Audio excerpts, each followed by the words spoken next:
Welcome to our podcast. Today we're diving into how stress and uncertainty can shape our emotions, and sometimes even create them. That's right, love, passion, and attachment often don't bloom in stable, peaceful moments, but rather in the midst of life's most chaotic and unpredictable times. Think back to your younger years.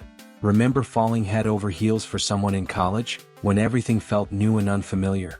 Or maybe you had a whirlwind romance while traveling in a foreign country, where every conversation, every touch felt electric? Science actually backs this up.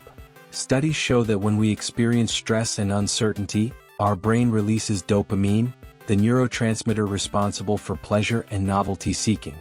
The more unstable our lives, the higher the chances of unexpected infatuation. I once had a friend return from a trip to Italy, absolutely glowing. She sat down across from me, eyes sparkling, and said, "You won't believe it, I met the love of my life." I laughed and leaned in. "Tell me everything." And so she did. She'd lost her luggage at the airport, struggled to find her hotel, and finally stumbled into a tiny cafe, exhausted. And there he was, this effortlessly charming Italian with a sunlit smile. He helped her sort out her paperwork, took her on a tour of the city, shared local legends. Then came the magical starlit nights, the cobblestone dances, and deep conversations that felt like they could last forever. She was convinced it was fate. But here's the kicker. As soon as she got back home, the intensity faded. Why? Because the stress, the adrenaline, the sense of being unmoored, it was gone. And with it, the illusion of forever. This isn't just a one-off story, it happens to so many of us. Love born in times of transition. Immigration, career shifts, even the stress of a major exam, becomes a powerful emotional catalyst. Another friend of mine told me about a time when he was struggling. He'd lost his job, moved to a new city, felt completely alone. And then bam! He met someone and the connection was instant, intense. He was convinced she was the one. But as soon as his life settled, so did his emotions.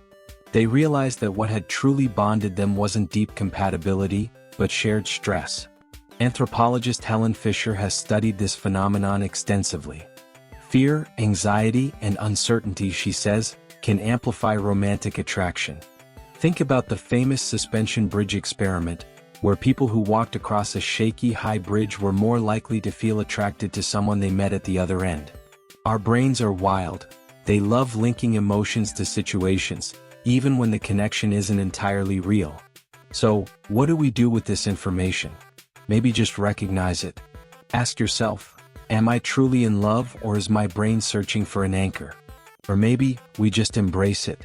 Because love born in uncertainty, in chaos, in moments of transition, it's some of the most thrilling, exhilarating love we'll ever experience. And even if it was just an illusion, does that make it any less real? Thanks for tuning in. If you enjoyed this episode, share your stories with us. Has love ever found you in a moment of uncertainty?